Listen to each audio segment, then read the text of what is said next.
Good morning, everyone. I am Nicole, Layson, the leader of the group, and we are going to tackle about the community needs assessment. Learning objectives. At the end of this chapter, the students should be able to number 1, explain the concept of community. Number 2, identify the purpose of a community needs assessment.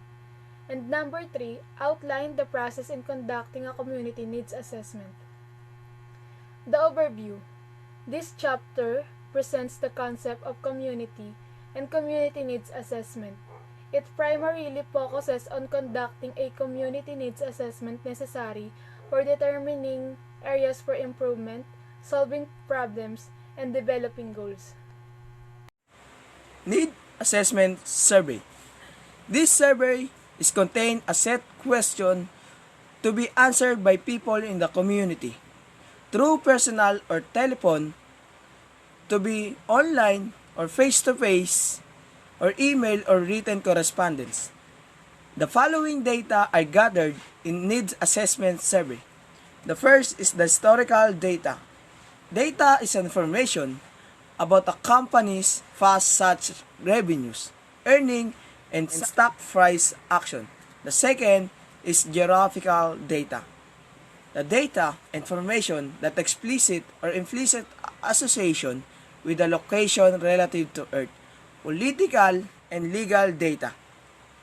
Data is this section lists both publicity available and subscription data sets relevant to political science.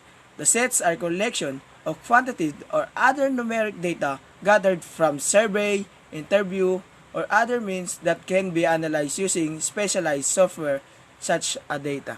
Fourth is demographic data.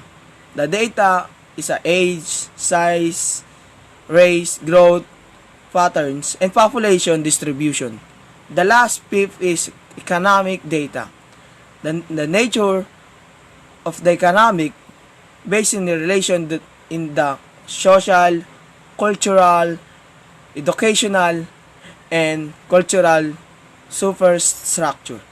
This term is derived from the old French word communite and the Latin term communitas, which are broad terminologies for fellowship or organized society. The other meaning for Manalili 2009. A community refers to an organization of people who are able to undertake projects based on its member experience, resiliency, motivation, and willingness to learn. In archaeology, community is understood in two ways. First, it is a place where people actually reside in. Second, it's a group of individuals who live near, interact with each other.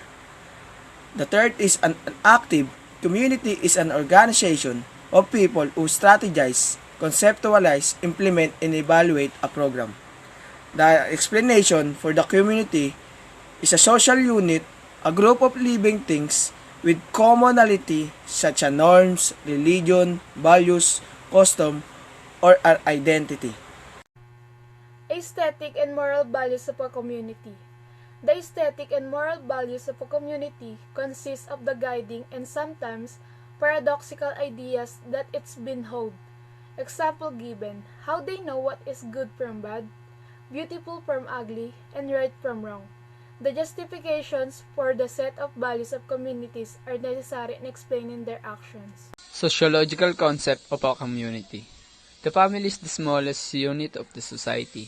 It is composed of the immediate and non-immediate members, while a community is composed of different families who live in the same place and share the same interests. The activities of a family are also conducted by a community, include sharing common resources, working for the common good, and building harmonious relationships.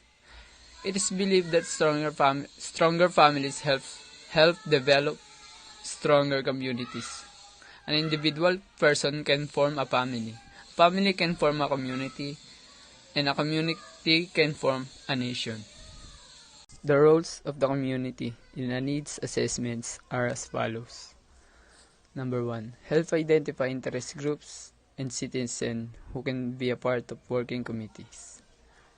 Matulungan makahanap ng nagugustuhang grupo at makakilala ng iba't ibang tao na pwedeng makasali o masali sa working committee.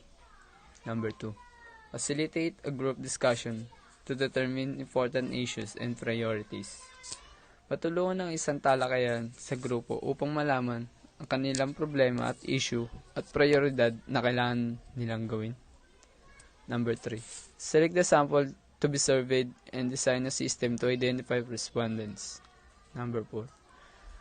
Provide a pool of questions from which the working committee draw upon addressing issues and concern. Number 5. Design a way of distributing and collecting survey questionnaires and encoding and analyzing the resulting data. Number 6. Provide summary reports of data. Number 7. Suggest programs where results can be reported and strategies on community involvement as solicited. Magmungkahi ng mga programa kung saan maaaring iulat ang mga resulta at ang mga diskarte sa paglawak ng pamayanan ay hinihingi. Number 8. Work with citizens to come up with well-informed course of action. Good morning, everyone. I am Cyryll Layug from Group 3, and for today I will discuss the community needs assessment. And my opinion about the community needs assessment is the process or way of providing the needs of one community. And I will discuss the community needs assessment based on the books. Community needs assessment is a process in which the problems, issues, and concerns of the community are identified by using several tools. Needs assessment, social analysis, or community diagnosis is a concrete basis for the formulation of programs. It reflects the sentiments, needs, aspirations, and recommendation of the community. Take note, sentiments, needs, aspirations, and the recommendation of the community. It becomes significant when conducted as the student get integrated with the people. Assessing the needs of the community is a prelude to effective program implementation. It hopes to solve the problems, issues, and concerns of the people in the locality. Community needs assessment is one of the tools that will help the community to solve their problems, issues, and concerns of the people inside that community. And this is the 5 steps that to determine the improvement of one community or areas. First, gather information about the community's attitudes and opinions in order of importance. Number 2, determine how citizens rank local issues, problems, and opportunities. Number 3, give the citizens voice in determining policies and goals and priorities. Number 4, evaluate current programs and policies. Number 5, speculate on what the people are thinking and what they may really want. That's all for today. Thank you for listening and cooperating. Steps in conducting a community needs assessment. The steps in conducting a needs assessment as follows. Number 1, establish a working committee to solicit community involvement and develop plan of action. Number 2, list important aspects or areas that need to be analyzed. And number 3, identify the population to be surveyed. Number 4, determine the information needed. Number 5, select a random sample of people to survey. And number 6, develop and pre-test a questionnaire. And number 7, collect the information gathered. Number 8, analyze the data. Number 9, go back to the community to validate the results or findings. Number 10, finalize the report. Establish a working committee to solicit community involvement and develop plan of action. These steps it shows that in a community, to speed up a project or task, you need to create an organization and movement that will help the community to speed up the task or project. These important aspects or areas that need to be analyzed. These steps It should list the needs of each community to able to analyze what each of those problems are, and you need to list the important aspects that are in a place that can be easily analyzed, just like how you can improve the communities that you have. Identify the population to be surveyed. These steps, it is right that you should first acknowledge and evaluate the community in which you live, so that you know what you should do and what you cannot do. Determine the information needed. These steps is you should define the information in a community so that you know how to implement it to grow the community you have. Select a random sample of people to survey. These steps is the term information need is often understood as an individual or group's desire to locate and obtain information to satisfy a conscious or unconscious need. And we also need to know the life of each person so that we have an idea of how to live in a community. Develop and pre-test a questionnaire. This steps is very important to test your survey questionnaire before using it to collect data.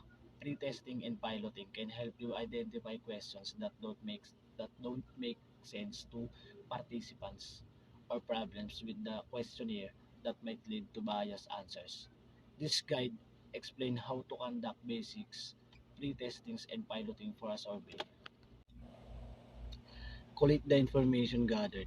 These steps, for more we know people what their basic needs are, especially when we have a pandemic. It may be possible to help if we know what they need. Analyze the data. These steps, you need to analyze the data you get from those you conduct in the community to know more if the data obtained will help. Go back to the community to validate the results or findings. These steps, you will find out what the results or findings are that you made the solutions, if it was a good feedback to the community and how to prove it. Finalize the report. When you have organized all the steps you have taken in the community, you need to find out how good its feedback has been to you and especially to the community. Data gathering methods for community needs assessment. Number 1, focus group discussion, FGD by key informants. The key informants of the community are the people who hold socially relevant positions such as education, public public officials, clergymen, business, representation, or volunteer. Number 2, community from assembly. The involves hiding group events which include the entire community such as events, give visibility to the leaders and raise the status of the community. However, they they require extensive planning and publicity. Participatory actions, research uses the method effectively. Number 3, public records. Public records like national census provide social and demographic data of the community. The data include profile of the population such as age, gender, educational level, and among others. Number 4, survey.